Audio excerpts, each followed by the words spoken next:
Good morning and welcome to Daybreak Live on Dominion Television, Ibadan.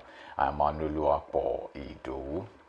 This morning, a fresh debate is stirring conversation in the legal community as senior lawyers clash over calls to scrap the Nigerian law school as part of wider judicial reform discussions. Supporters of the proposal argue that the legal education system needs restructuring to meet modern realities, while others insist the law school remains a vital institution for maintaining standards within the profession. And beyond the argument, however, lies a broader question about reform itself. How should long-standing institutions evolve without losing the values they were created to protect? That is our Daybreak gist this morning. We'll also bring you the weather report and Daybreak news, keeping you updated on the major stories shaping the nation and the world. All right, I am Samson Balogun. Later, we turn to the newspapers, where today's front pages reflect the pressures facing governance, the economy, and public institutions. From policy debates to political development, we'll examine the stories driving conversations across the country. Then our big story asks a question that has followed Nigeria for decades. Decades after independence, why does a self-sustaining economy still seem out of reach? With enormous natural resources, a large population, and vast economic potential, many Nigerians continue to ask why economic stability and self-reliance remain difficult to achieve. Is the challenge rooted in policy inconsistency, dependence on imports, weak institutions, leadership failures, or deeper structural realities? Joining us for that conversation is the Chief Editor of the Nigerian Tribune, Deputy Editor of the Nigerian Tribune, Sam Nwoko. And of course, we'll be here to share his insight on that particular topic this morning. And before we round up today, Trend Watch will take us through the stories, debates, and moments capturing attention across the country.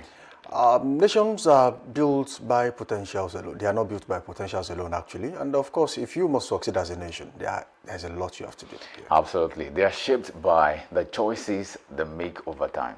And this morning, we'll take a closer look at those choices. And this is Daybreak Live. So, stay with us. Stay with us. Good morning to you, Samson. Very wonderful morning to you. So good to be back here too. Absolutely. And the headlines are not slowing down. Just recently we were talking about reforms in the education sector, and not too far from that, it has actually reached the judiciary, actually, talking about some senior lawyers and legal practitioners having to argue about how important the law school is to fresh graduating law students. You would want to answer that question different ways and with different opinions. There are merits to it, and of course, definitely there will be demerits. And you know, for some law students who have struggled to get into the law school due to the financial burden, you know, that it entails, they will really be happy that this goes through. And for those who find it so easy, you know, due to the fact that they've got some level of financial stability from home, it wouldn't be a problem. I know of a friend who actually just left the law school, but he's been trying to do that for about 6 years until he finally got to do it last year, sponsored by a politician or something, after a lot of hard work and, you know, but it's not been easy for some of them. Right, you know, some of them, aside from paying that humongous amount of money to go get into the law school, you still have to sustain yourself out there. Some of them are farmed out to the north, some to the south, and it's not been that easy for people who are really struggling in terms of accommodation, feeding, transportation associated with law school. I mean, it's a huge one for them. And well, for some who are actually raring to go, no doubt there are some exceptional students out there who would really love to, you know, finish school and then get into the profession as soon as possible. That will hasten their entry into the profession. So for people like that, you will really be happy that this goes through. And also, there will be less academic stress, just like we mentioned. I mean, once you are done with, university, uh, of course, just like every other profession, some other professions, it's quite easy for you to just get into the field and start doing. Just like someone that studied education. I mean, you need no extra coaching to get into the classroom and start teaching. So for them to be that, it will be a seamless arrangement.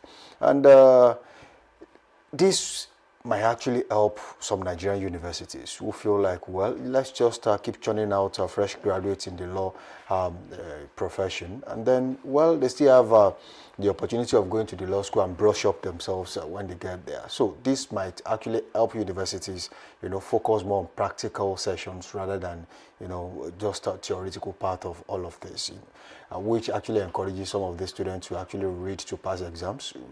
I mean, some people like Bisola on the street will say, la cram la pour, you just cram and then you go into the exam hall and just put it in there. But then that might not give you the best set of students because there's no practical, so to speak. But then if we now get to that stage where universities are given the sole responsibility of producing the best set of lawyers Nigeria is actually looking for, then you might actually say, oh, this will be a good one. And might also aid the congestion. The current system sometimes faces overcrowding and infrastructural challenge, especially in the law schools. Okay, if you look at the facilities in our law schools, is it adequate enough to take in the number of law students that we're actually pushing there? It's a very big one. And just before I drop this, let's talk about how it can badly affect the law profession. This might actually affect the practical training that they go in there to learn. Okay, you must have been taught, you must know the Nigerian Constitution from cover to cover. Some legal terms, yes, they get stuck to you. You know some precedences because you have gone through some cases from 60s, 70s, 80s, and then you are quite familiar with them. You know when you come across this particular case, you know which one to refer to for your precedents. But then the practical aspects might be a little bit difficult, and we might just have an epidemic of half-baked lawyers on our hand if care is not taken. And it might just lower the standard of the profession too, because it's something that we need to talk about over and over again to see if truly Nigeria is ready for this kind of reforms you are seeing in the education sector.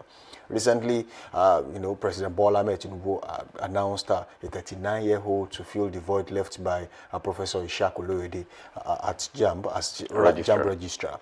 Yeah, if you check his track record, it's been fantastic. In fact, he turned down the opportunity to stay back in the UK just because he felt like Nigeria is a much better habitat for him to actually work. And it's been so far so good. It's been fine for him, as at least he's gotten the kind of attention he deserves by being given the opportunity to lead JAMB. Can we have more fresh brains like that who can actually be pushed to do something really great and then they will be ready to do it? It's one thing to go to school to study, it's another thing to be ready for that profession. And the law school provides that for all law students. If that is taken away, do we have a university standard in Nigeria that can actually produce a ready-to-go lawyer, so to speak? And that would be something we really need to talk about, Anu.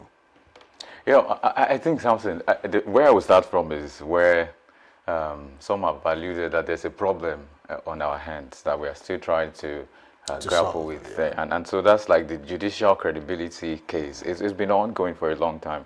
We've even on this table discussed how many cases we have pending, how many cases have not been heard in courts, and a lot of institutional dilapidation in that sense to say.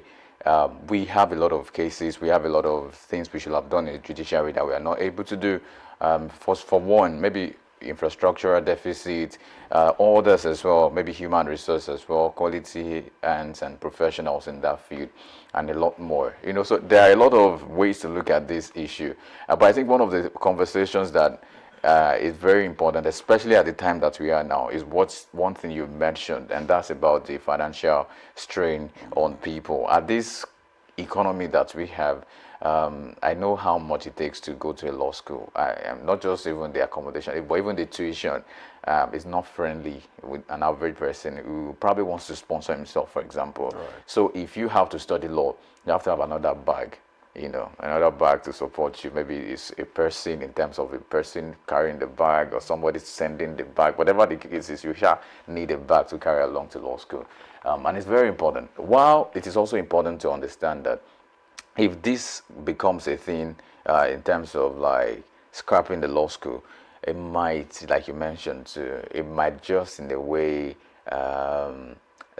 maybe put the sector into a substandard state in terms of quality, in terms of delivery. And why? For many reasons. One, some institutions do not have legal facility enough. And I'm talking about facility in terms of infrastructure, and also people who have the experience to train lawyers, to that end. Maybe what is going to happen if this is going to work is possibly some of those lecturers who have the experience at the law school can now be taken back to the university, because they are still the same persons who carry out the course. So they might need to train them at the university level. But how sure are we that that's going to work as well? Because some of them might not even want to. But of course, the people that are saying no to this are members of the council, the legal council, education legal council are the ones that are against this. And also the law school officials and workers are saying, no, this is not right. And a lot of persons have differing opinions about this. Well, I am one person that would not say, if things does not work, we should still continue. I feel like if things are not working, or if they're not working as much as they should, then we can also change it. We can look out for, human beings can change. We are not trees in that sense. Trees even change, right? But human beings can, if I don't like my house, I can move away. I'm not a tree. I can decide to do one thing today, and maybe if it doesn't work, reform it and make it better and do something else tomorrow. And that's a good way to look at it, to say, can the Nigerian law school be scrapped? My problem is, even if it's not now, someday somehow it's going to be scrapped. That's very certain. But is this the right time? It's another question. But I think it is, in a sense, because the way I see it is, one, the financial strain that we've discussed, it's easy to just say it from afar. And you mentioned we don't have law schools in every state. We have it just in few states. So if you have to, you understand the situation as well, the security situation in the country. If you have to travel from the southwest maybe to the north, to go to the law school, and that's also a strain, not just the strain of finances, but also the strain and the risk that you might be, whatever the case is. But I'm just trying to say that we have to look at the situations that we have at hand to see what should we do. But one of the cases that was really mentioned was the fact that the standards in the UK, the US, and some other places are the things we want to adopt, because so the people that are proposing this, they said other countries of the world, developed nations, have decided to move from where we were, and they are doing something else. But I want to say that yes, it's okay to think that way. In fact, I totally agree with that. But what I really would not agree with is if we have to do things hook, line, and sinker without considering the relative situation, or should we say the pertinent situation to our economy or to our country, so that's something to look at. If I want to take something from the US, for example, I have to look at the underlying factors in my country. How can I make it work in this environment? Because environments are peculiar. So what is endemic to them might not be endemic to me. What is obtainable to the US might not be obtainable to Nigeria. And so we have a lot of cases to settle in that sense, to say, can we make it aligned to what's the goals of this country or what we need? One, we understand the cases of having prolonged cases in court, having maybe some have said, because that's also linked to the fact that we're not having quality or qualified personnel handle cases in a lot of ways. So all of that are the things we're trying to look at. So if Nigeria has a lot of deficit in that structure, and then we can look out for something that can make it work. But will this tackle those problems directly? Is one of the conversations, to say if universities now run maybe a 7-year system, to say 5 years for the course, 1 year for internship, and another year for one other training or whatever, to try to get to that point. So I'm saying it makes a lot of sense to think about it if it will address the pertinent challenges we have in the judiciary sector. But if it will not, then I'm afraid this might not really stand. But I'm not sitting on the fence, and I'm also sitting on the fence because I'm not a legal person. So, but with the things we have been provided with, the information we have at hand, I can't say that there, like you mentioned, there are merits to this and there are demerits to it as well. But looking at it expressly and comprehensively is what we should do, instead of just saying, because I don't want to lose my job, because I don't want to leave the law school as a teacher. Let's look out for what will help the country better, what is more likely to progress us in terms of all of that. But the structure which they claim is a problem. Understand that we've seen this from the university law degree that you have LLB, then you move from there to the Nigerian law school, and then from law school you'll be called to bar, and that's also a conversation to say the process maybe it's a bit bureaucratic, it's a bit long, it's a bottleneck kind of. So can we have it maybe just straightforward, because it will mean that we have faster lawyers becoming lawyers now, faster students becoming lawyers in that sense. To say if they just run through the education system, because some people, like you mentioned, finish from a Nigerian university and they don't go to the law school in 1, 2, 3 years for some reason. And you understand this is also a thing to consider. So for somebody who's just going to run through a 7-year course in the university, that's going to be that makes it faster for them. And like you also mentioned, maybe the financial strain will also be reduced. Those are the benefits for the people who probably will be saying, let's have this, let's have that. But of course, let's also, maybe they'll just bring it back to what it was before. I remember, I think in 1962 was when this was designed. And it was designed because we had just a few universities and low law degree aspirants in that sense. To say students are not really enrolling at the time. But today the environment has radically changed. Everything has changed because we now have more students. And I was looking at, according to the recent Council of Legal Education expansions, more universities have been approved to run law programs, while admission quotas continue to rise. So in 1990s, the estimate was that the number of law faculties we have in this country was below 20 in 1990. But now we have over 70% accredited or approved law faculties across the country. And that's a development to say, okay, maybe that was why they created it that time in 1962. Perhaps because we now have something better, maybe we can also upgrade. Maybe this is an upgrade in that sense. Also, the annual law graduates in 1990, the estimate is about a few thousands, but now we have tens of thousands graduating from the law school almost every year. So we understand that's also a conversation, right? The central law school system then was a bit manageable because we don't have as much people as we have now. So now it's congested. We're talking about the backlog of cases that are undetermined, that are not heard, that are still pending, a lot of court cases, and that's not even good for the judicial system. We understand some persons have been inside wherever they were remanded in for a longer period than they should, and that's also telling on the integrity of the nation. So if I can't trust the judicial system, for example, and we also say that there's politics in all of these things too, because some lawyers have now, I don't want to say sold their soul to the devil in this sense, but they sold their soul to politics. So many of them would not even do normal litigation, criminal litigation, or what they do is look for politicians. I want to be in your bank, I want to support you, I want to be in your on your track to help you do one or two. And so it kind of like brings down the competence level, or should we say, because when politics is coming, money is changing hands, and a lot of things are happening behind the scenes that might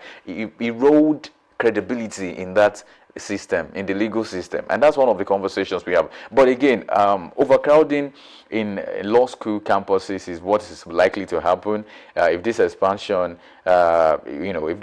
comes to play. We might have many more people now. The university might not have that much because you understand that polytechnics don't offer law degrees. Yeah. So that's also one. So that means universities are going to do more than they have done. But the NBA president, just before I finish up my point, was Alpha Mosigwe, was acknowledging that the increasing number of graduates and law school admission institutions may force systemic reform. So in fact, he mentioned himself that there's a chance for a reform.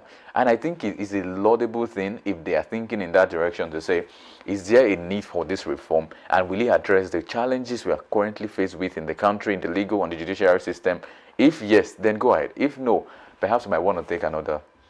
Well, I will pick up from where you stopped. For students who have had to suffer the cases of ASU strike and some other things, they would really be glad that this is about to be done, because it cost you 5 years to get your LLB in law, and a year at the Nigerian law school. That's not to talk about youth service in some cases, or except for those who got exemption letters.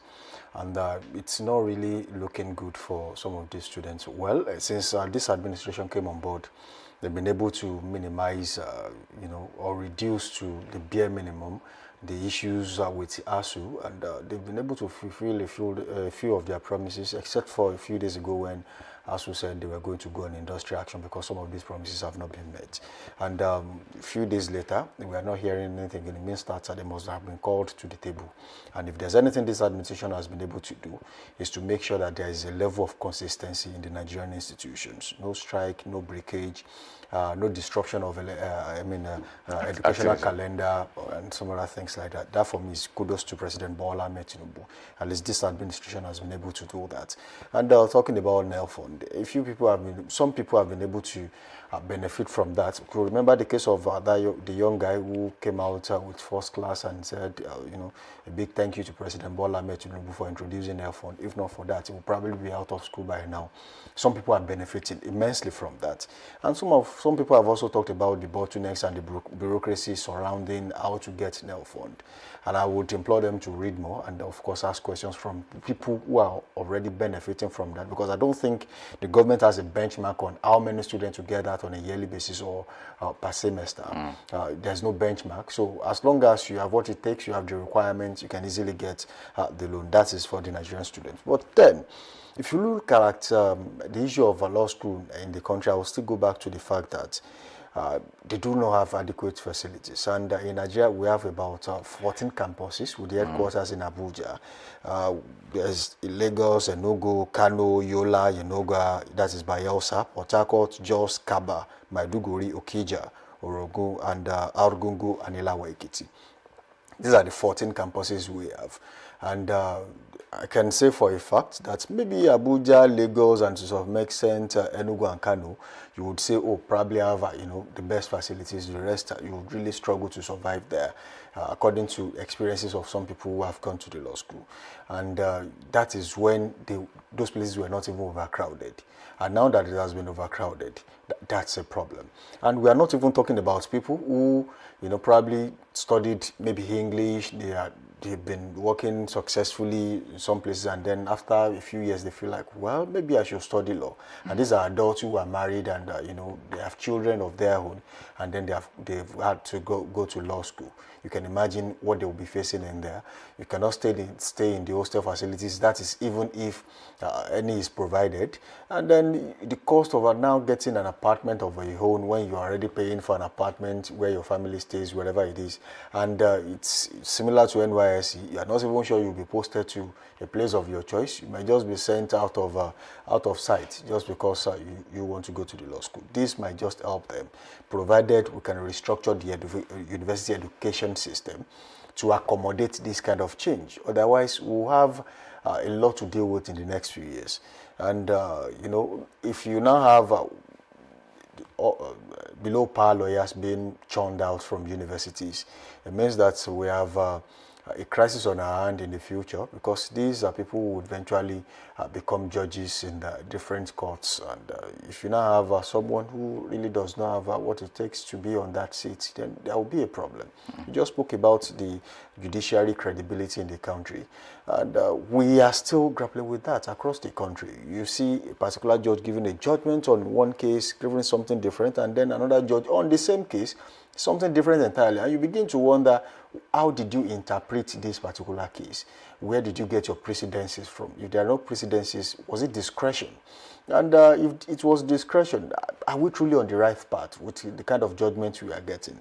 And then we have seen situations where there's a judgment pronounced in court and the CTC is quite different from what the judge actually pronounced in court. What changed between when the judgment was pronounced and then when the CTC was released? What actually was the difference? So we need to start looking at that area. And if we are going towards that direction, we need to start working on it right now. Otherwise, it might just get worse in the future. So to sanitize that industry, a lot of work really has to be done. And while I was doing a little bit of research, I got to discover that even countries where we borrowed our democracy and some of our education structures from, like the United States. Students attend professional law programs, which is Juris Doctor degree, within the universities, not anywhere outside the university. And after graduation, they write bar exams directly, and there is no separate nationwide law school after university. Same for Canada. Law graduates usually proceed to articling practical workplace training, by examinations afterwards. Professional training is integrated differently from Nigerian centralized, law schools. So while you are still in the university, you get it's on practical experiences, hands-on practical experiences. Experiences in the school, and then by the time you are done, you are fully ready to take on that mantle and, of course, do what is expected of you. Even in Germany, legal training combines university study with state examinations and practical apprenticeship while in school. And then there is no separate, just like what we said about America, South Africa, Uganda, even the UK and Kenya, there's something like that where thorough bar and vocational courses are done within the school system and not anywhere separate from the structure of the university. So it won't be a new thing to do the same thing in Nigeria. But the only problem is, do we have the political will to get things done the right way? Not about just doing it. Do we have the will to do it the right way? Are we going to put all the necessary infrastructures in place to make sure that we do not regret taking this decision in the first place? You remember, in Nigeria, we have introduced policies that we have had to change over time. I could remember during the regime of President Muhammadu Buhari that time, a few policies will be introduced, and then maybe a week or a few days later, it will be withdrawn, and then we want to work on that policy and make sure that we don't want to go through that phase in the education sector, because it's one area that needs 100% attention. This is where we produced all the professionals, and as long as that sector of the country is working perfectly, we are going to have competent professionals filling positions across the country. Until that is done, we are still going to have this kind of epidemic we have on our hands. Recently, someone mentioned, a CEO of a company said, there are about 500 openings in his company, and then he does not think he has seen Nigerians capable of filling those positions, that some of them are not even employable. You would want to disagree with him. But deep down, if you ask yourself these questions, you have spoken to some people who are fresh graduates, and you know deep down that some of them really do not have this stuff expected of them.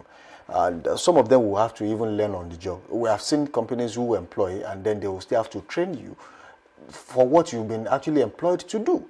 It's not bad when you do training and retraining in an establishment, but when you have to be trained from scratch to do what you said you studied in school, then there is a challenge that we have to face. Otherwise, I don't see where we are going. It's a serious case, but I would just say, like you mentioned too, sometimes in Nigeria, what we do is we want to build a house, and the next thing we do is get a roofing sheet. So we forget that there's a foundation.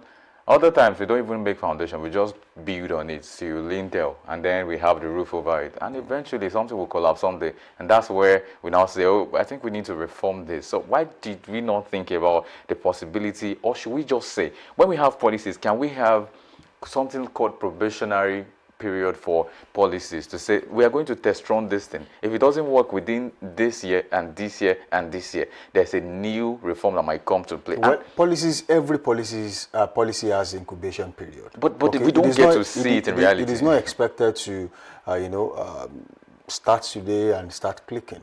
Okay, even if an administration introduces a policy, they are given a time frame. Okay, let's do this in 2 years, and after 2 years, we'll have some reforms.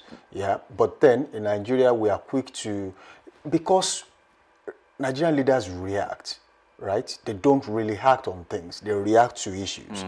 So when you introduce a policy and then there is backlash out there, you are not thinking of the greater good. You are thinking of what they are saying, and then you withdraw that policy. It might be difficult for you to bring the same policy out again. You might just have to throw it in the bin and then look for something else to do. So it's a challenge for the government in Nigeria to, one, look at these policies holistically before you put them out there. are they realistic in Nigeria? Because just like you mentioned, peculiarities do matter.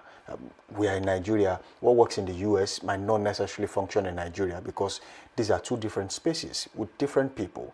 And for a Nigerian state that has different languages, tribes, religions, we must really be careful how we put policies out there. Does it suit everyone?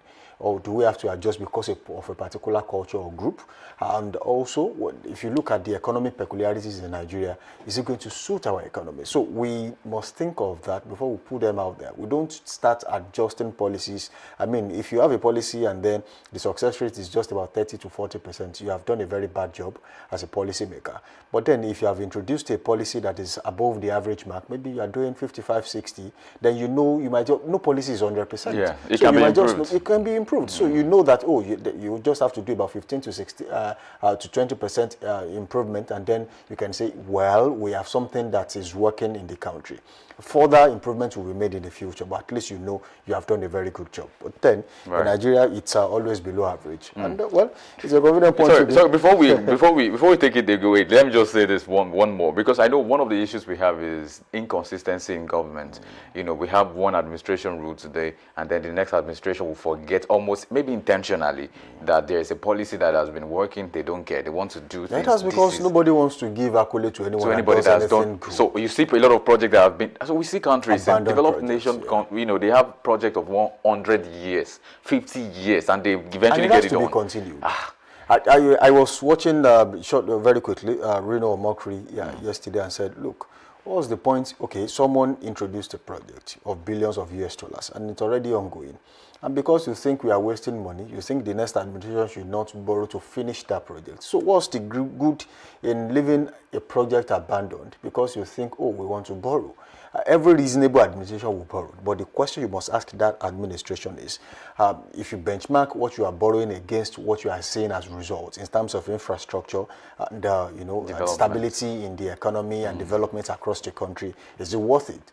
Are we borrowing to spend? Are we borrowing to pay salaries? Or we are borrowing to invest in the country to attract investors in the future? That's one question you have to ask your administration. And so far, in Nigeria, we are seeing some infrastructural development across the country. Look at the Lagos-Calabar Coastal Highway and some other highway projects in the country. They are linking one region to the other. They are linking geopolitical zones to another.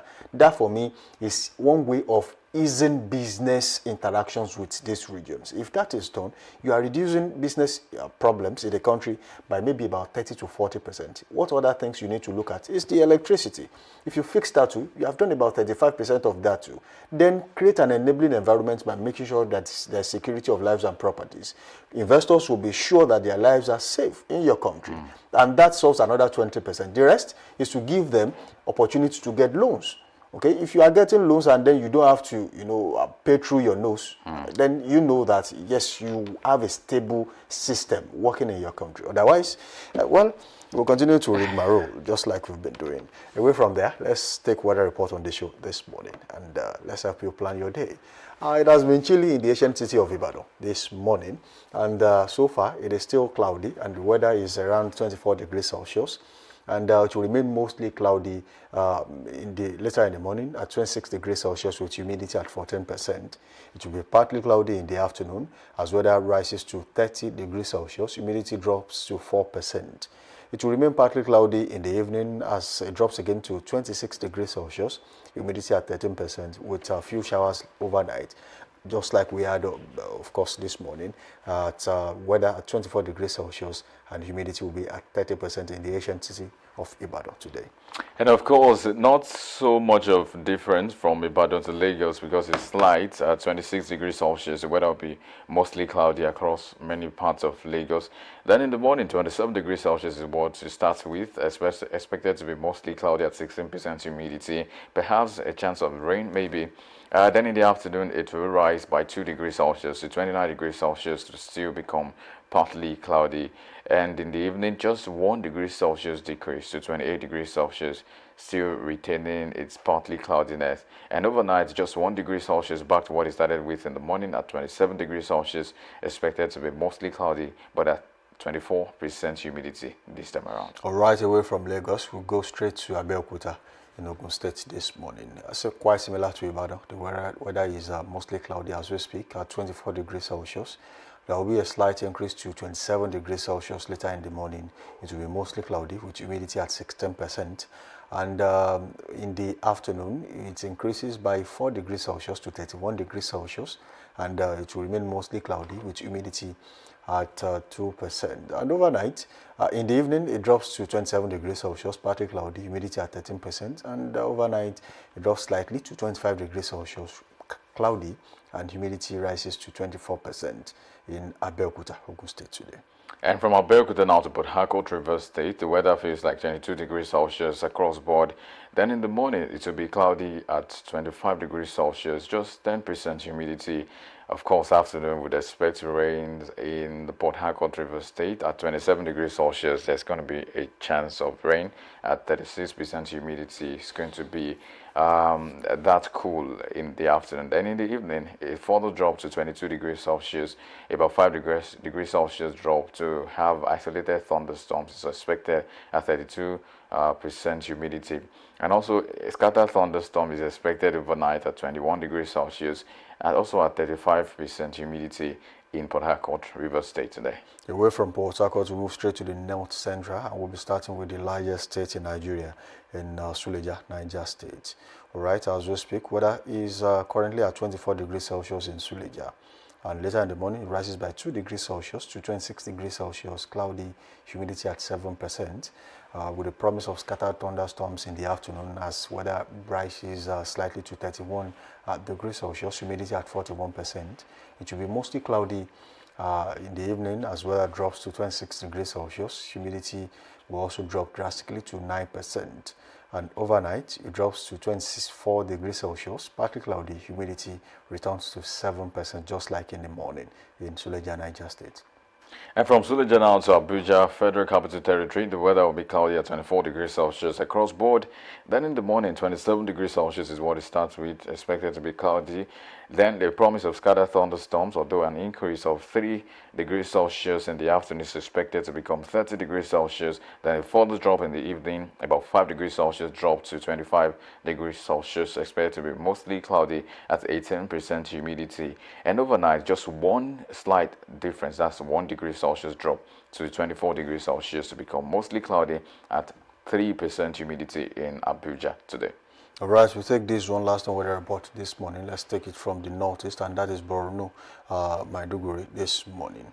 Weather in Maiduguri is currently at 29 degrees Celsius, 33 degrees Celsius, mostly cloudy, with humidity at 30. Of course, later in the morning rises to 35 degrees Celsius, mostly cloudy, zero chance of humidity.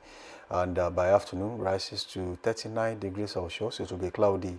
And in the evening, it will be clear with weather at 32 degrees Celsius, humidity at 0%. And overnight, it drops to 28 degrees Celsius, partly cloudy, humidity at 12%. That's all we can take on weather report this morning. We say thank you for being a part of the show so far. Don't forget to link up with us on all socials, Facebook, Instagram, and TikTok, and Dominion Broadcast, and on X, formerly Twitter, at Dominion Cast. You can watch us live on our website at www.dominion.org.ng, dominion.org.ng. It is time to go on a quick break, and we'll return. We'll take the news. We'll be back.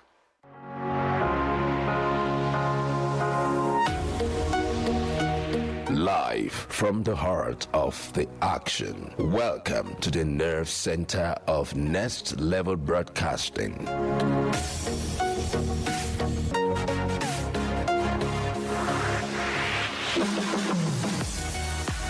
This is the OB van, where the studio meets the street. Equipped with cutting-edge cameras, crystal clear audio, real-time switching, and broadcast control, we don't just capture moments, we deliver the experience live.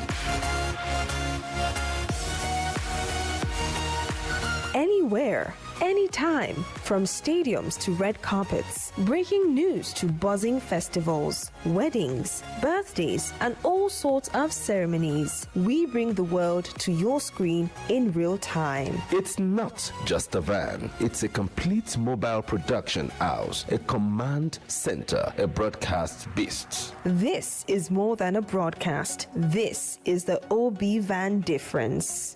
Live, loud, limitless.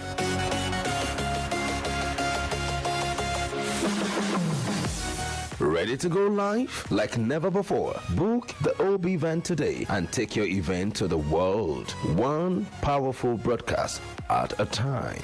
To book, call 0705 506 1061 or 0916 101 1061. Email marketing@dominion.org.ng or visit our socials on Instagram @Dominion Broadcast. Dominion Broadcast, your channel of choice.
You're welcome to Daybreak News on Dominion Television, Ibadan. I'm Anu Oluwapo Ido.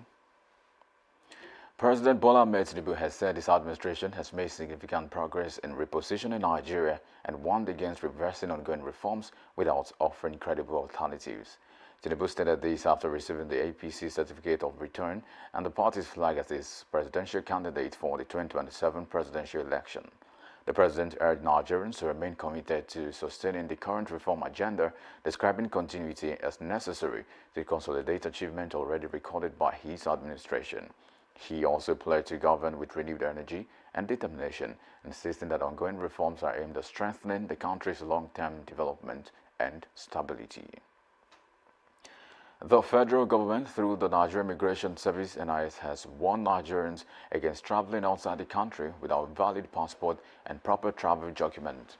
In a statement issued in Abuja by the Service Public Relations Officer DCI Akinsola Akinlabi, the agency expressed concern over rising cases of fraudulent migration schemes and illegal cross-border activities.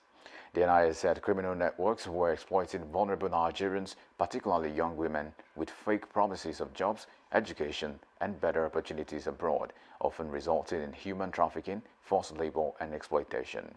The service described traveling without valid document as illegal and risky, urging citizens to verify travel and recruitment offers through appropriate government channels.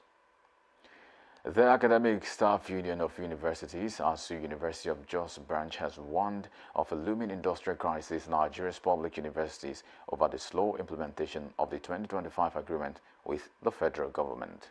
Speaking at a press briefing in Jos, the union said frustration is mounting among lecturers, warning that the fragile peace in the university system could collapse if urgent steps are not taken.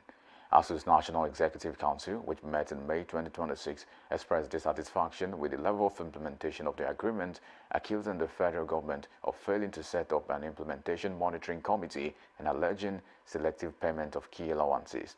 The union also insisted that all provisions of the agreement and outstanding welfare issues for lecturers must be addressed to avoid industrial action. Yoruba Nation activist Sunday Adeyemo, popularly known as Sunday Igboho, has said he's awaiting federal government approval for the takeoff of his security outfit, Iruekun Security Network. In a statement issued in Ibadan, Igboho said all required documents and procedures for the registration of the outfit had been submitted and approval was being awaited. He stated that the proposed security network is aimed at supporting efforts to flush out kidnappers, bandits, and other criminal elements operating in southwest, forest, and rural communities. Igboho also expressed readiness to comply with the recent executive order issued by the Oyo State government regulating the activities of private security organizations.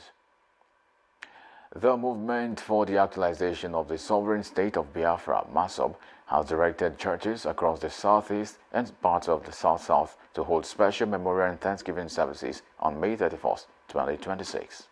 The group said the services are intended to honor those who lost their lives during the Nigerian Civil War, and according to a statement by MASOB's National Director of Information, Edison Samuel, the activities form part of events marking the 59th anniversary of the Declaration of Biafra by the late Chukwuemeka Odumegu Ojukwu on May 30th, 1967. MASOB said it had also declared the sit at home on May 30th across the region as a day of remembrance and reflection. The group stated that markets, motor parks, schools, banks, and other public businesses are expected to remain closed between 6 a.m. and 4 p.m. as part of the observance. And in business, the Nigeria Civil Aviation Authority, NTA, has temporarily suspended its no-pay, no-service enforcement against domestic airlines over unpaid statutory charges. The regulators said the decision followed the consultations within the aviation sector and concerns over rising operational costs, including aviation fuel and foreign exchange pressures. However, the NCAA expressed and stressed that the suspension does not cancel or waive the debts, and airlines are still expected to settle all outstanding obligations. And finally, in sport, Shooting Stars have secured a place in next season's CAF Confederation Cup after finishing third in the 2025-2026 Nigeria Premier Football League, ending a 27-year absence from continental competition. Despite a final day 1-0 defeat to Niger Tornadoes, the Ibadan-based side accumulated 60 points from 38 matches to clinch third place in the league. The result marks Shooting Stars' return to continental football for the first time since 1999, when they featured in the CAF Champions League following their 1998 league title triumph. And that's about it on Daybreak News. You can visit our website at www.dominion.org.ng to watch us live and interact with us. You can also follow us across our social media platforms on Facebook, Instagram, TikTok, YouTube, and LinkedIn at Dominion Broadcast, and X at Dominion Cast. And that ends Daybreak News on Dominion Television. I'm Anu Oluwapo Idowu. Thank you for watching.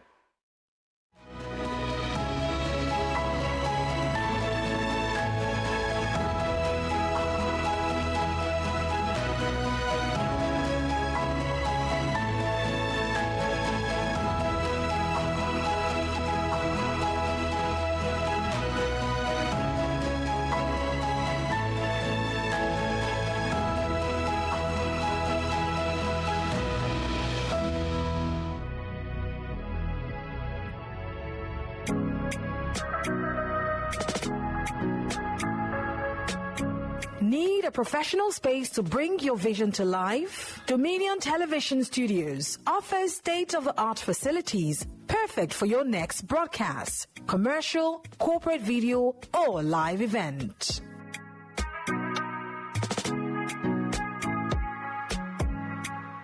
With flexible rental options, cutting-edge equipment, and a supportive team, we provide the perfect environment for high-quality productions.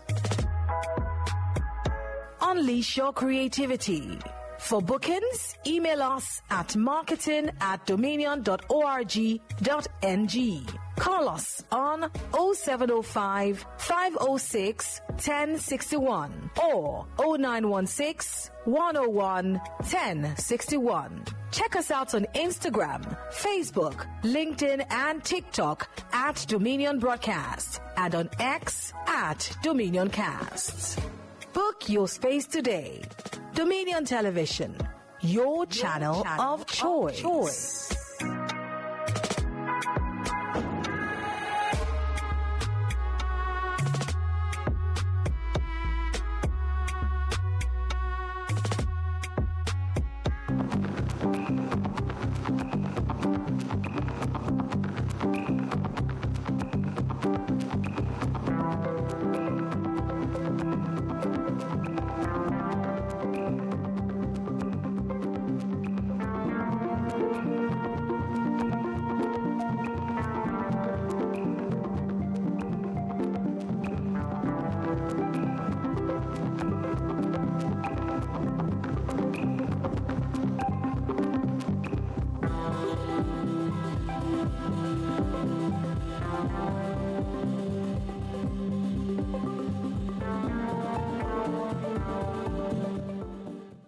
Thank you for staying with us. So now to the newspaper headlines and analysis, where we check stories that are breaking and developing across the newspapers this morning. Have so many papers to go around today.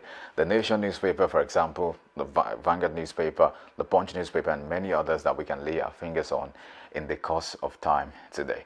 First, the Nation newspaper is where I start this morning, and the boldest caption you might want to say is about INEC, and it's about INEC appeals verdict avoiding timeline on party register.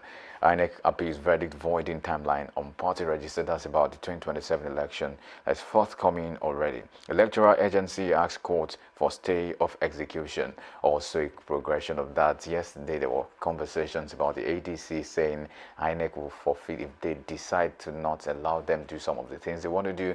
Then they feel like the system is against every other party that's about to contest. But that's also one of the conversations. We'll also take that in the course of time. Meanwhile, the Nation newspaper has on the top side of the print this morning, why court favors DSS in defamatory suit against Serap. That's a read you might want to catch up on this morning. Meanwhile, Money Points Group launches 3 billion naira innovation hubs in varsities. Perhaps this is a good way to reflect after that statement by the owner of that particular institution, Money Point, saying that, obviously that there are not many skilled professional, competent professionals coming out from the university of whatever the case is. But that's also a conversation. But the development is that Money Point Group launches 3 billion naira innovation hubs in varsities. That's a good way. If you make a constructive statement, or you say you want to what they call criticize a body or a people, why not just provide a solution as well? So I think this is a good way to tackle that situation. Moving on from that story, 1.5 million pilgrims kick off Hajj on Mount Arafat. So these are the people. I guess Okpa is also planning to get on Mount Arafat, inshallah, in the days to come, right? Weekend knocks for Bara for picking nomination form, also one of the conversations, right? Making the headlines. Of course, this is already why this makes a lot of sense is because Fubara was just decided not to contest in his state, has now become one of the people that more like an umpire when the APC presidential primary was in effect. It was also very pivotal to that particular movement. But what we have is Wike knocked Fubara for picking nomination form. Maybe that's another development from that issue. But we'll keep our eyes on Rivers State and about the election. So there's so much to tell. There's so many things to see and witness in the course of time. But we'll keep our fingers crossed and see and bring you up to speed as we have the developments across the country. Moving on from that as well, APC begins post-primary poll reconciliation. That is also in the talks. That's also in the know. Different people saying different things, especially as we have these situations, because some of them are kind of like different, but you have to also take them as they come. Now, talking bilateral relations now, Nigeria, Turkey seal deal on solid minerals. Also a development from that quarter to say, yes, this is a development. We've had bilateral agreements with Turkey in terms of ammunition supply and a lot of things, right? But this time around, we're taking it a step further to do solid minerals. And it's a development for that particular part of the economy in the country. We understand how this can benefit the country in terms of the GDP and how we can make international foreign exchange or international revenue coming into the coffers of the government for something that should be done. That is also something to look out for. But for one of time, I'll switch and go away from the Nation newspaper. But this time around, Daily Sun newspaper is the next in line. And what we have on Daily Sun newspaper this morning, the boldest caption says, tension as gunmen abduct 10 from Emir's palace in Kwara. Yes, the story broke yesterday. Raised police station. Terrorists planning attacks on Northeast during Eid Kabir. That's coming from the Joint Task Force. The military has warned that, yes, people should be wary of gathering in mass, especially for the Eid Kabir events, festivity across the country, that terrorist people, should we say the bandits, are looking for a way, a loophole to come and wreak havoc in those kind of gatherings. But we hope that this would not be the case in the country. We hope for safety. We hope that lives and property will be protected and safeguarded in the country. Now, moving on from that, Ojukwu didn't reject peace deal in 1967. Igbo Forum fought Yakubu Gowon. That's about the conversation right there. Remember last week, Yakubu Gowon was to present his autobiography, and then he made a statement about Ojukwu. But yes, Igbo Forum has come out to fault Ojukwu, Yakubu Gowon, I meant to say, saying that Ojukwu did not reject peace deal in 1967. But that's about that story. For want of time, I'll come down to the down part of Daily Sun newspaper this morning to capture some stories about making the rounds across the Daily Sun newspaper this morning. INEC appeals election guidelines, seeks stay of execution. That story is of interest to everybody because it concerns INEC, it concerns 2027 election. Celebration of Unilag as UBA unveils Innovation Hub. Also a story you might want to catch read on the Daily Sun newspaper this morning. Wike slams Fubara for seeking second term, says form collection broke impeachment truce. Well, another development. When we thought we had the troubled waters now calm, I guess this might not be the calm. Perhaps it is. Anyway, for want of time, security risk, presidency urges temporary suspension of Orioke prayers in Kwara and Kogi.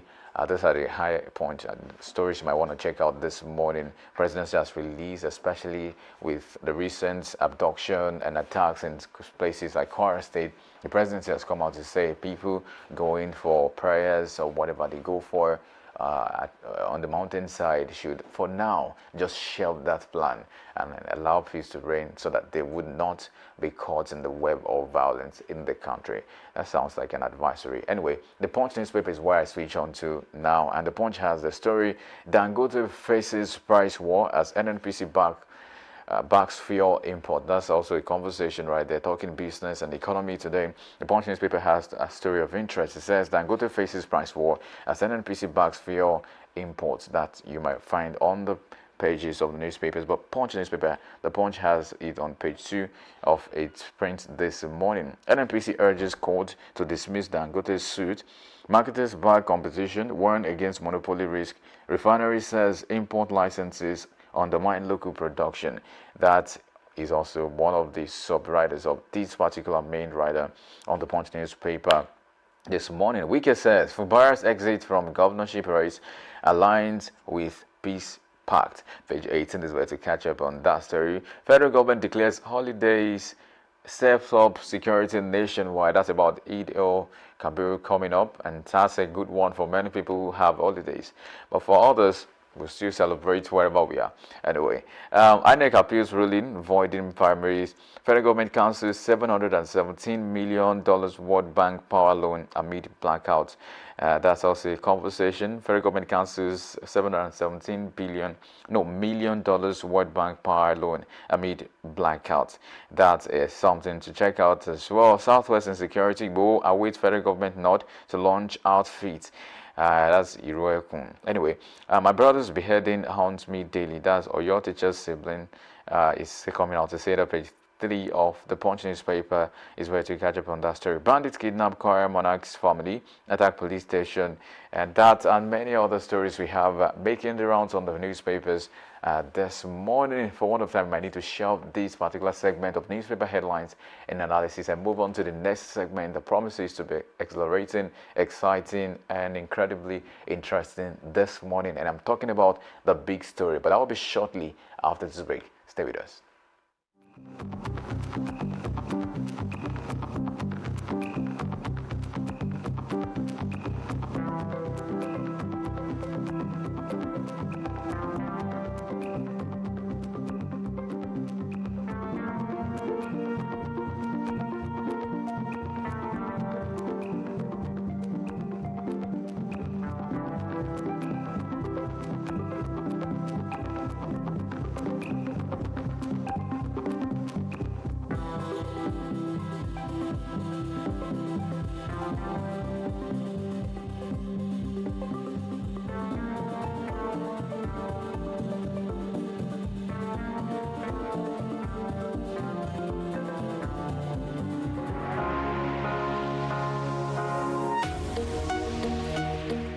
Live from the heart of the action. Welcome to the nerve center of Next Level Broadcasting.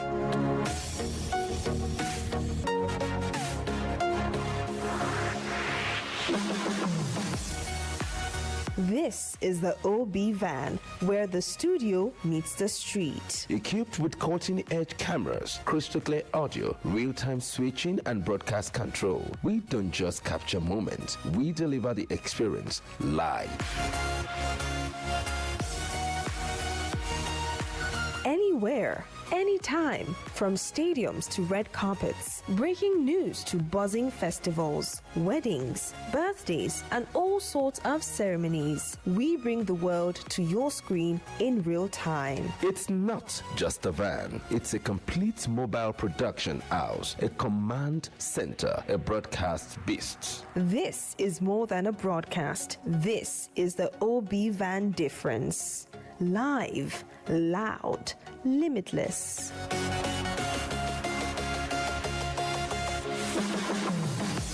Ready to go live like never before? Book the OB van today and take your event to the world. One powerful broadcast at a time. To book, call 0705 506 1061 or 0916 101 1061. Email marketing@dominion.org.ng or visit our socials on Instagram @Dominion Broadcast. Dominion Broadcast, your channel of choice.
Good morning and welcome to The Big Story on Daybreak Live. I am Samson Balogun, and today we examine a question that continues to shape conversations about Nigeria's future. Decades after independence, why does a self-sustaining economy still seem out of reach? Despite Nigeria's vast natural and human resources, the country continues to grapple with inflation, unemployment, import dependence, unstable exchange rates, and growing public debts. Many Nigerians are increasingly concerned about the nation's economic direction and whether genuine economic independence is truly achievable. Today we shall explore the factors responsible for these challenges and discuss what must be done to build a more productive and sustainable economy in Nigeria. Thank you for joining us on the show. I am Samson Balogun once again.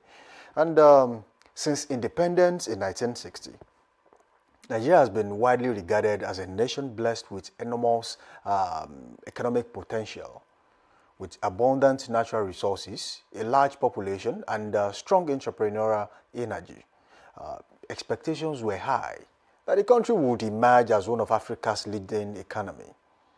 However, decades later, challenges such as unemployment, inflation, poor infrastructure, weak industrial growth, dependence on imports, and over-reliance on crude oil revenue continue to affect national development. And many experts have blamed inconsistent policies, corruption, weak institutions, insecurity, and adequate support for local industries for slowing economic progress. In recent years, the rising spate of domestic and foreign borrowings have further raised concerns about the country's economic sustainability. While government argues that borrowing is necessary for infrastructure and development, critics believe that the growing debts burden on Nigeria and high debt servicing costs are limiting investment in critical sectors and increasing economic pressure on citizens. And with businesses struggling, the Naira facing persistent instability, and the cost of living rising on a daily basis, many Nigerians are asking whether the country's economic challenges stem from leadership failures, structural weaknesses, policy inconsistency, or excessive dependence on borrowings and oil revenue. And to help us examine these crucial and important issues is an experienced journalist and economic affairs commentator, Sam Onwoko. He's the deputy editor at the Nigerian Tribune. He joined us on this show this morning. Sam Onwoko, thank you for joining us on The Big Story. Thank you. Thank you for having me. Good to have you back. Good to be here. Good to be here. Good morning, viewers.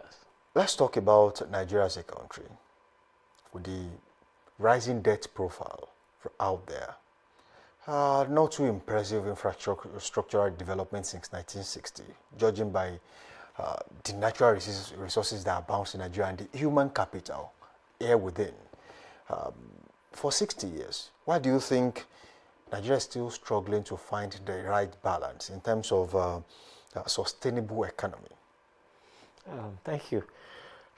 Generally, sometimes we tend to lump the whole things together, and in doing this, we don't always... We miss the point totally. Yes, we don't sift the economic needs as they are suitable for the country. I remember that some of the things we read early was about development of societies, and we had a model which was very common then. It was called the dominant model. This model was developed by President Harry Truman, and it came shortly after the Second World War.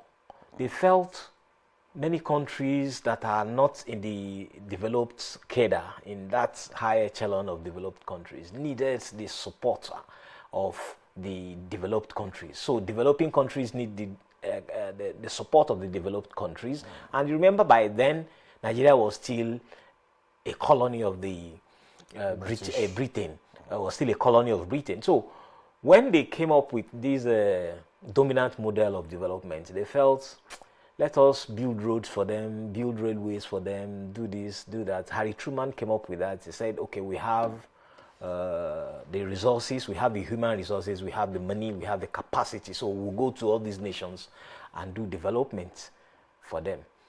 So they came with that, they began to do it, plus the fact that Britain was also having another thing in mind. What Britain had in mind was that the raw materials we get here, we use it to develop our own resources, develop our infrastructure and do other things. America was coming.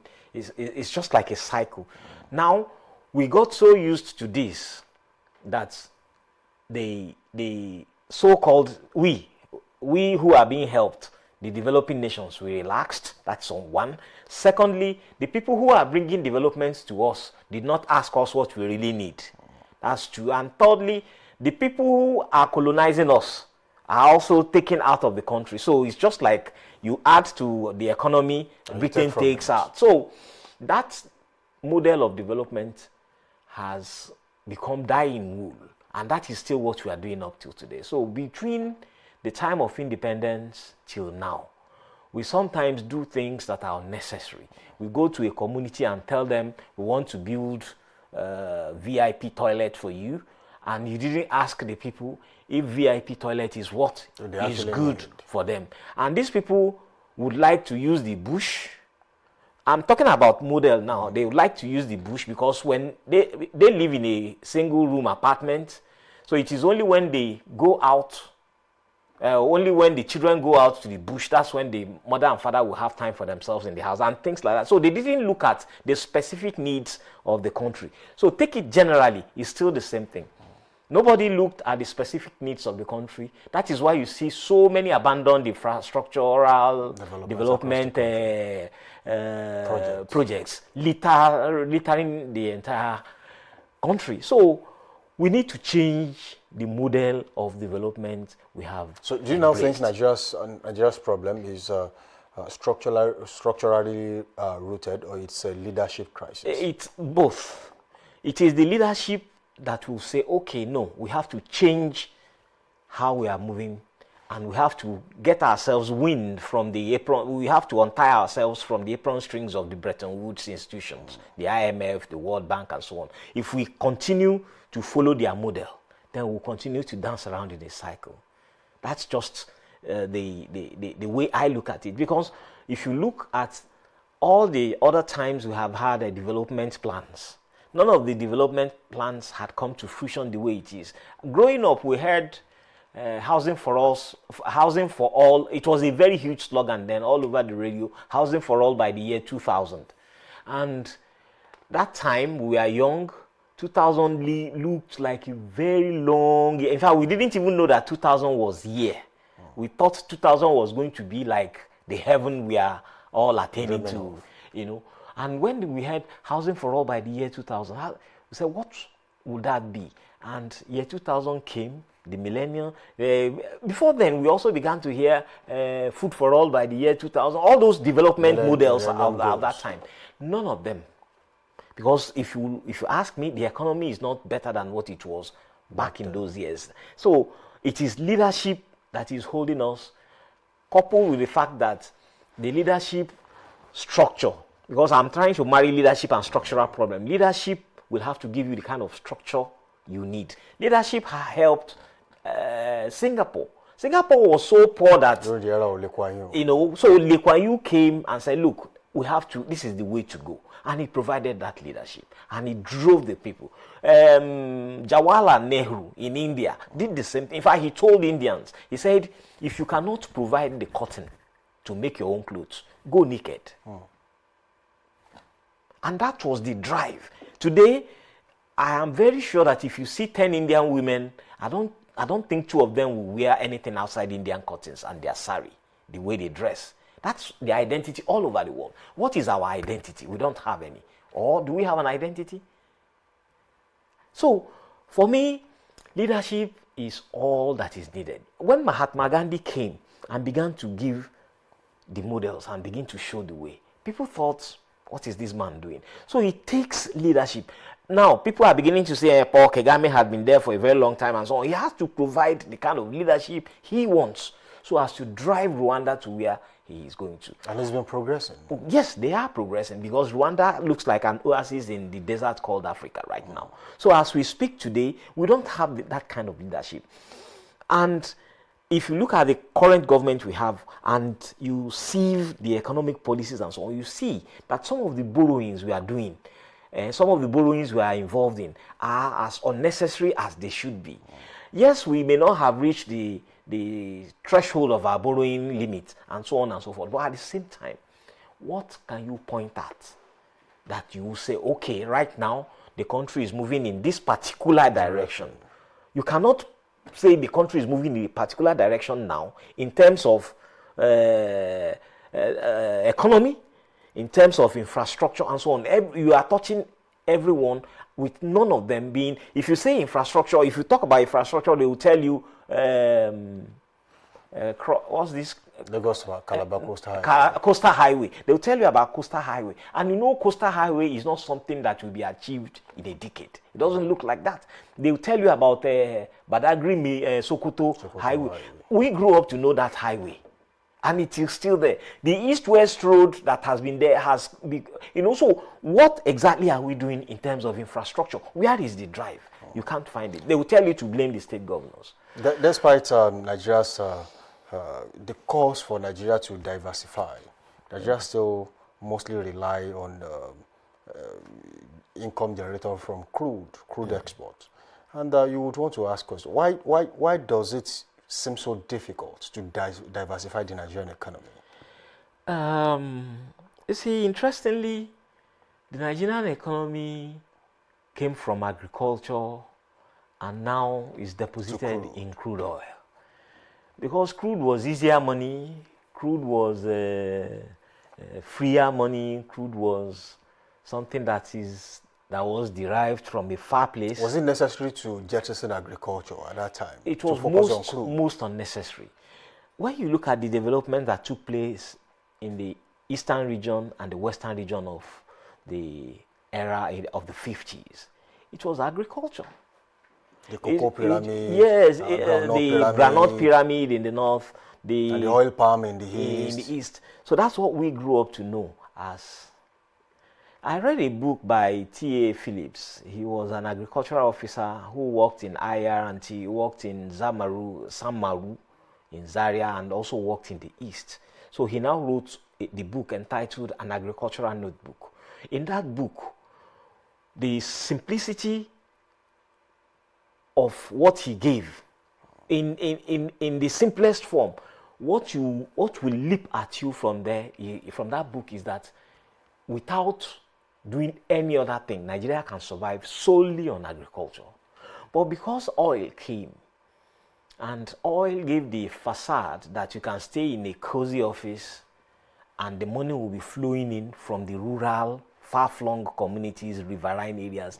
Money will be flying all around because some people are doing the dirty work and you are only rejoicing and I want to say chopping the money, as we say on the streets in Nigeria.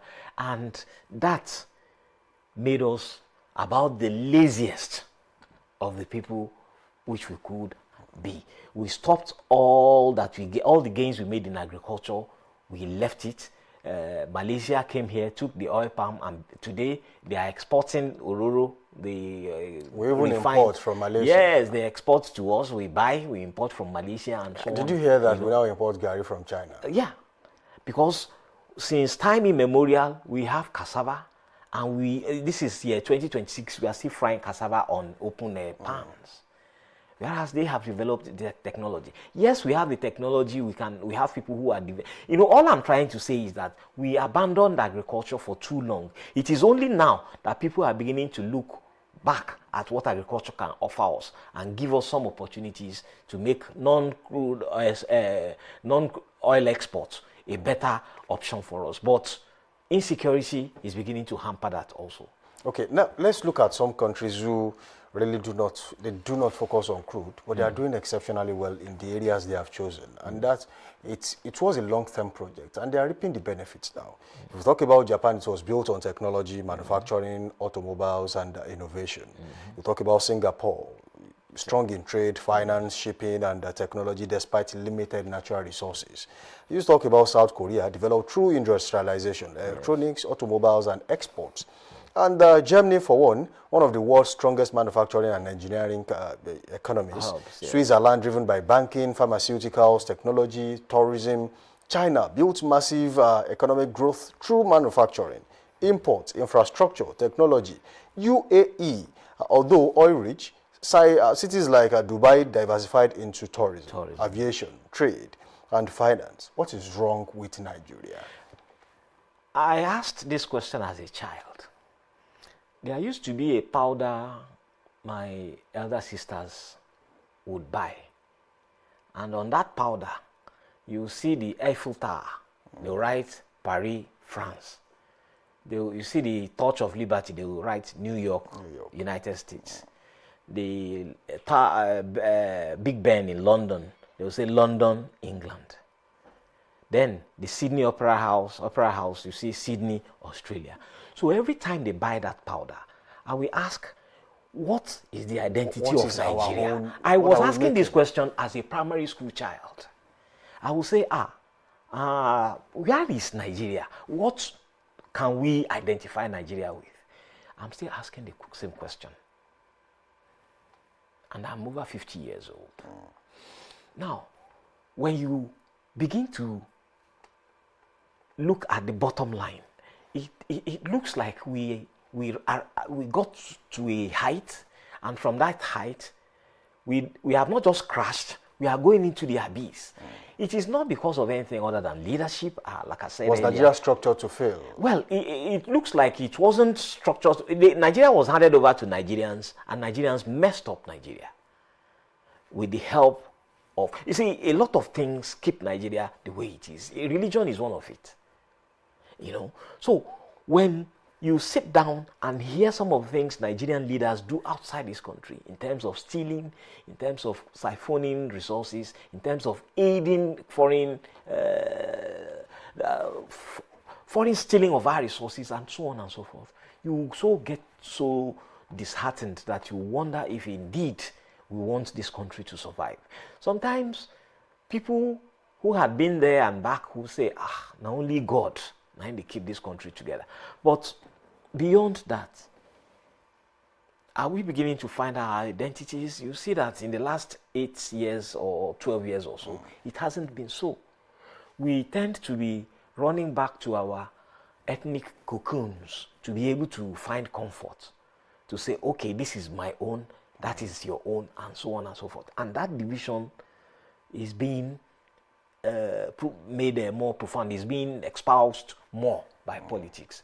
So it is going to be very difficult as things stand today to say this is the identity with which you can understand and know Nigeria. That's why some people say if they explain Nigeria to you and you understand, it becomes a problem. But how do we start? Is it this kind of National Assembly where we have now? I don't think so. So maybe a constitutional conference might help us.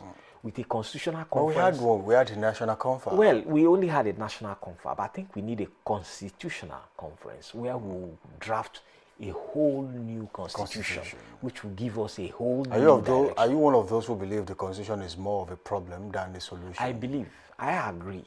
Because in that constitution, when sometimes lies the problem itself. When you go, though amending the constitution is not going to be the silver bullet, but when you go to court and see some things that come from that constitution, you will be helpless.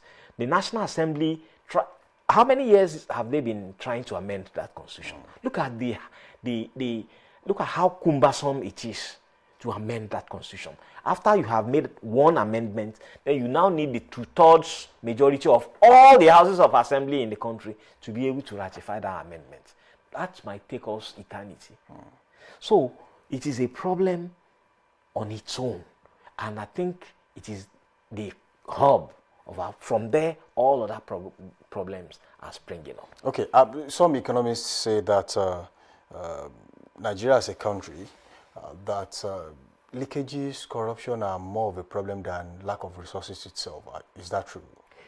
It is, because it's one finger of a leprous hand. Let me borrow the words of Chief Bolaige. Corruption is made easy by the kind of leadership we have. So if we say it is not, if we have a leader who is tight, look at what Chief Awolowo did. If we have a leader who is upright, whom you know will not steal, and who will not give you the leeway, the wherewithal, the free hand to do as you wish, then you sit up or you ship out. It's either you belong to that group or you don't belong there at all. So that kind of leadership we had in the First Republic, when you respected the leader because the leader had integrity, that is where leadership makes the entire difference. And without that kind of leadership, stealing will continue. Look at what they said Maman did in the Ministry of Power, the former power minister. You know, so look at the humanitarian woman who is on the run. So it is because they found a lethargic leader who was there and allowing things, water to flow under the bridge the way it liked. So leadership is at the core of everything for me. Okay, how important is dependence on imports? How has it affected the Nigerian economy? It has affected the Nigerian economy so much that our naira has become very weakened.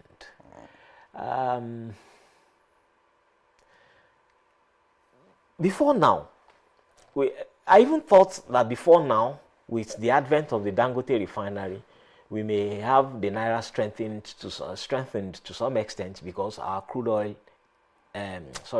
refined petroleum products imports would have been reduced drastically. But I wouldn't know how they still sustained it because dollar is still over 1,000 naira. And with that in tow, it becomes very difficult. We We are left in the lurch. We are left at the vagaries of the elements. So importation of nearly everything, because I remember when Buhari came, they complained that Nigeria could not even manufacture pencil, that we could not manufacture toothpicks because we imported all of these things. But those who import them know themselves. Nigerians may not, okay, the people whom they are governing may decide to use the broomstick and devise the broomstick to do their toothpick. It is the people at the top there that know the difference between a toothpick, a packed toothpick, and the one you did with your own broom in the house and things like that. So all I'm trying to say is that those who are importing and who have allowed the importation of nearly everything are still the same people who are going to make laws to limit our importation. We import electricity generating sets. We used to have Bata that built shoes in this country. You go walk into, during school resumption seasons, you go and buy shoes there. Nobody imports shoes like that, school shoes. In fact, it was a brand, you know it. That we had it. We had Leonard's. We had manufacturing outfits here. You had Volkswagen, it was here. You had Peugeot Automobile, it was here. There was a time they brought in a car called Lada for the low-income earners. And how much was Lada then? Maybe 960 naira to 1,000 naira, depending on the model you want to buy. It is a Russian brand. And they brought it then, they flooded the country with it until Toyota began to do smaller, more comfortable cars, you know. So why did we leave all these things? Why have we resorted to importation of everything? So much that now nobody even looks inwards again. If you need anything, you import. Many things we can do by ourselves. And I think it all boils down to economic policies of the government. And who makes the government is also the same leadership we are talking about. Once the leadership is firm, everything can now trickle down, because you know that if you misbehave at any, point in the chain, they will deal with you. Okay, very quickly, let me ask you this question. If you look at the American Senate, a lawmaker or the others, they are attached or connected to a company in the U.S., whether directly or indirectly. That's they are championing their causes. And if you look at Nigeria as a country, it is more like we are more of ambassadors of foreign companies. Recently, Senator Adams Oshiomhole, former national chairman of the APC, made some important points about nationalizing some of this asset of some countries, especially some that are hostile to Nigeria and Nigerians. Yeah. And then he faced stiff opposition from his colleagues. From his colleagues on the floor of the House. Doesn't mean that some people are feeding fat on the anomalies in the country, that so much that they tend to overlook some of the mistakes of these people and then make it look like nothing is happening when a lot is happening. And if that continues, what's the end result for a country like Nigeria? What would it look like in the next 10 years? The interesting thing is those companies, some of Oshiomhole's colleagues are trying to protect, will also have to run out of this country when the heat becomes too much on them, because the economy is not smiling at anybody. I know very well that some South African companies which he mentioned, and some of those other companies which even are providing broadcast and so on, they are all running around now looking for how people can join them and try to revive their own markets. Why?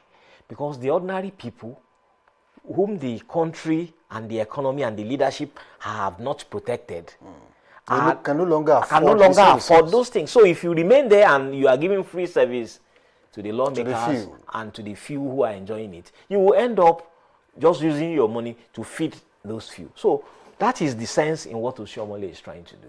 Oshiomhole is saying, okay, stand up to these people, get commitment out of them, let them send messages back home that they are not doing well, and that they are not doing what they are supposed to do, because there is this law of protection which international relations law gives to people. But unfortunately, these things are not happening. And what does that tell you? It tells you that those few are getting freebies, and those freebies will run out really very soon. And when it does, then it will be too late to begin to look inward. So I want to agree that some people are getting some things which sometimes you can't even begin to mention. I remember when Oshiomhole went to a national television and said that he bought his own furniture so that he can start work when he entered the house in 2023. He said, when I came, they had moved everything from the office. They left an empty office for him. Only the photograph of the president then and the Senate president and all. He now said, what is going on? They say you will have to apply. They are going to supply and so on. So he said, but what about the ones that we had? They say they had expired. He said, what? A 3-year-old TV or a 4-year-old TV has expired. The computers, the furniture, the carpets, the fans. Every ministry, MDA, parastatals, every year includes all of this in their budget. He said it on the floor of the house. And sorry, on the national TV. And when they brought him back to the floor of the house, they educated him. They said, you are a new lawmaker. That the Senate made a rule that every year, each of these items depreciates by 25%.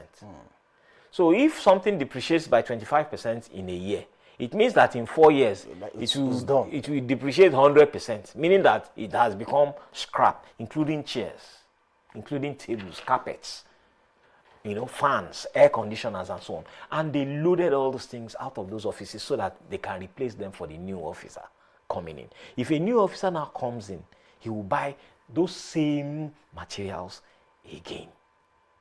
Who is benefiting? It becomes a big problem. And each time you do all this little calculation, when I wrote about it, I felt very bad for this country. But that is what we are doing. Before we go, let me ask you, because people are asking questions about the position of the Nigerian government towards small and medium-scale enterprises.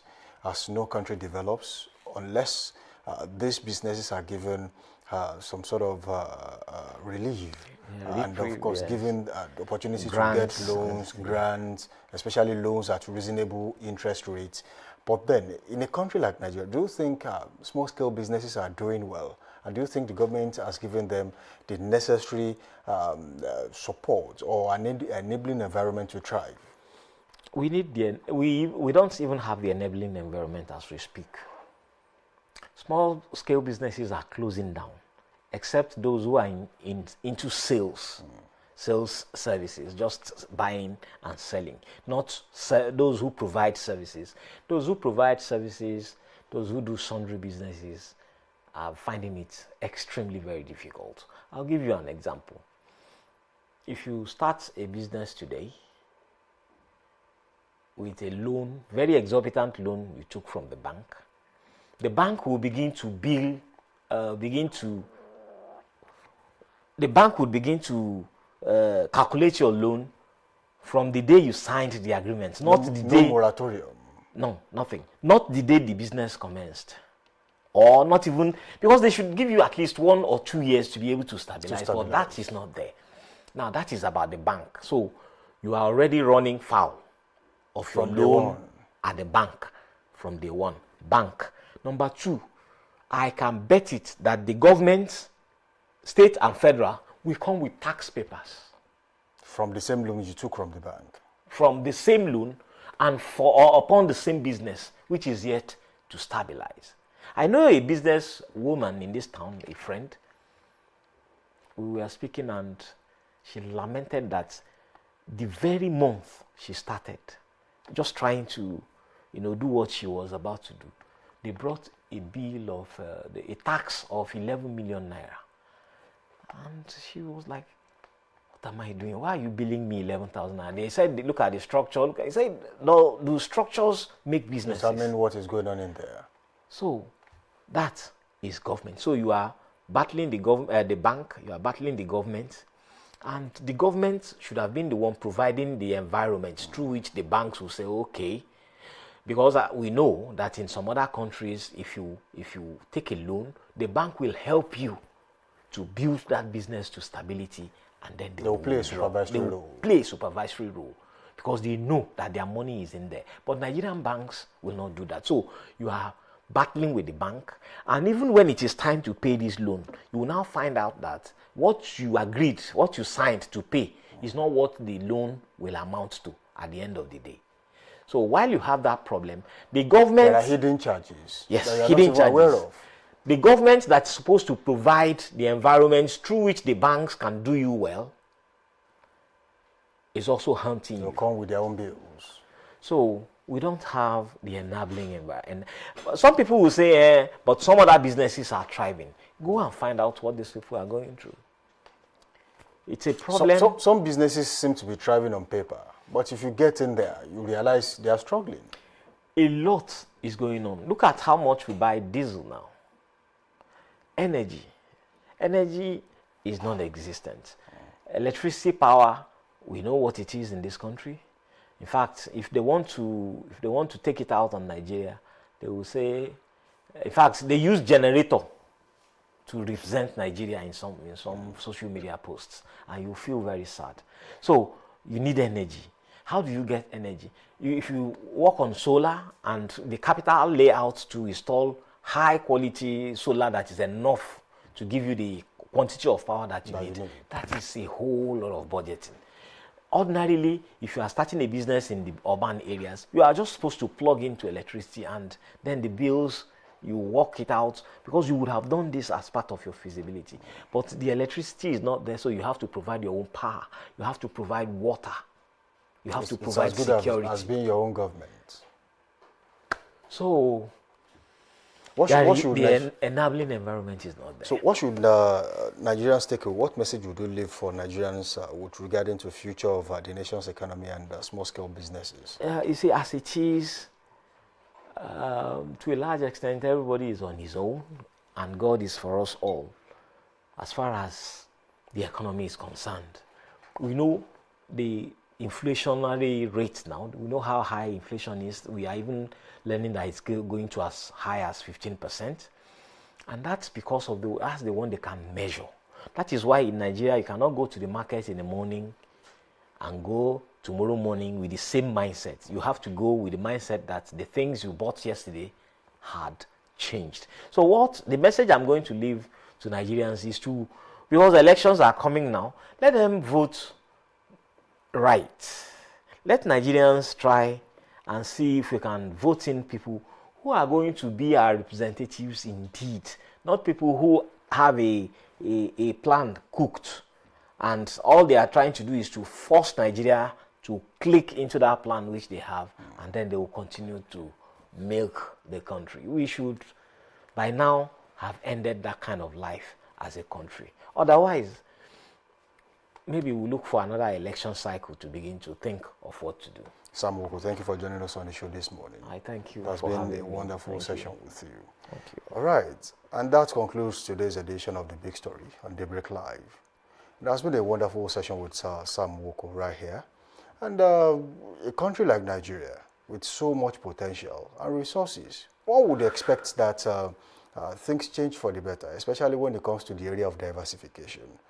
But as it stands, Nigerians still hope and believe that things will get better in the near future. I am Samson Balogun, and I say thank you for being a part of the show this morning. That's been a wonderful session in here. And we'll go on a quick break. When we return, it is time to take Trend Watch on this show. We'll be back after this time out.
I would say a big thank you for staying with us today on Daybreak Live today.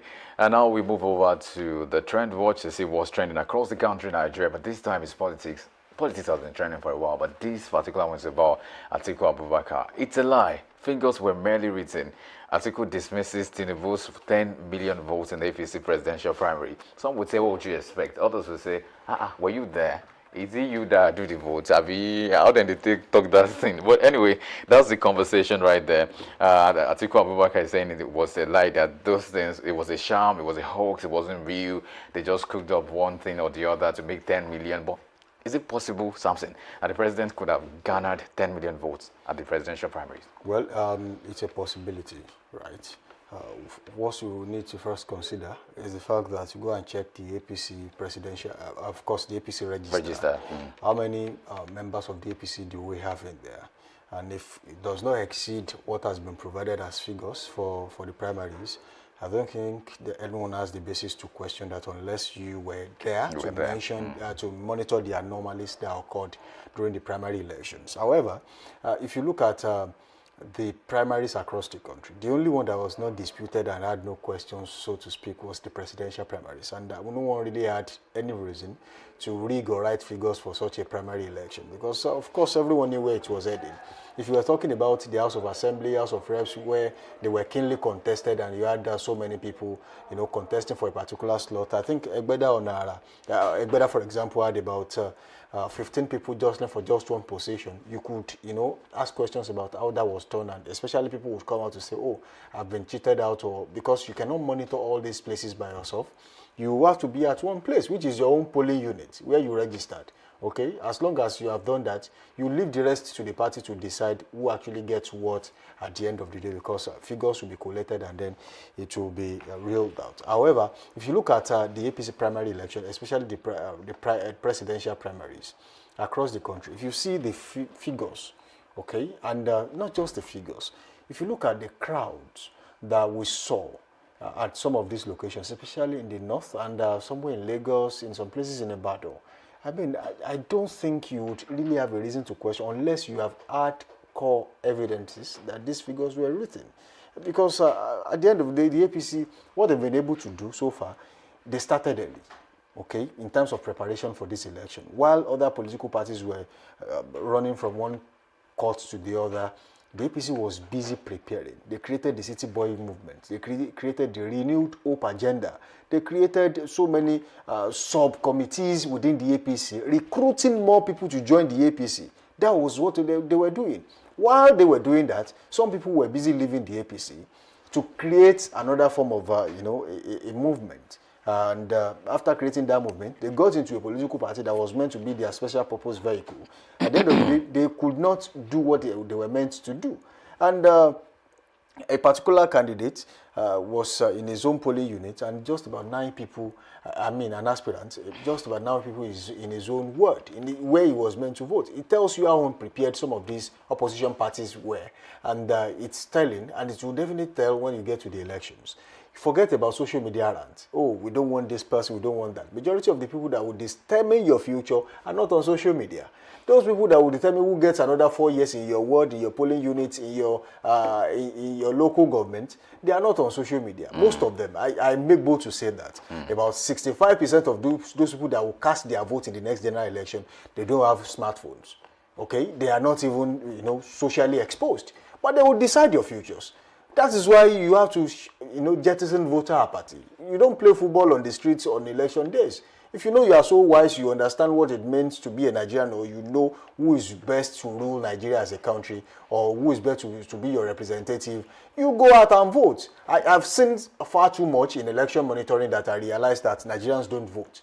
Okay? Those people who really do not understand, all these things, who have been maybe bought or maybe convinced by the politicians, cunningly convinced them to join their movement, they are the ones that will cast their vote. And you are complaining of bad leadership.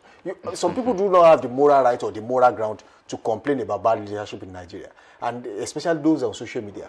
Goodluck Jonathan asked a question about, you have come to tell me to run for the office of president, but I can say for a fact that about 50% of you don't even have voters card, and it's being right. Go and check everyone ranting on social media. Ask them for their voters card. Some of them got it because they might need it for maybe some registrations in the future. That's why they got it. And on election days, they are even far away from their polling unit. They will not vote. They don't even know that they can transfer their voters card from where they currently live, where they used to live, to where they now live, so that they can cast their vote on election day. The excuse they will give you is that, oh, my polling unit is far away from where I live. They give all sorts of flimsy excuses, and they will come on social media to come and complain. Let's take one or two comments before we go. Noble says, expect bogus figures from APC in 2027. They just experiment their rigging method. Isaac Amuchi also says, this is just a tip of the iceberg of the gigantic rigging that will happen in 2027.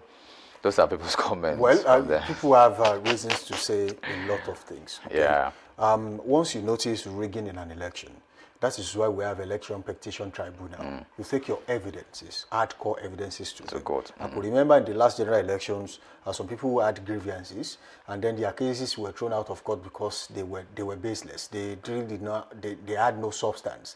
So if you know you are going to prepare, okay, there is no point rigmaroling or beating around the bush. All you have to do is to make sure you have at least 1 or 2 persons at each polling unit that monitors the proceedings in your polling unit and give you evidences and witness report, eye report from all these places. That way, you'll be able to present your cases in court after the election and you feel like you have been cheated.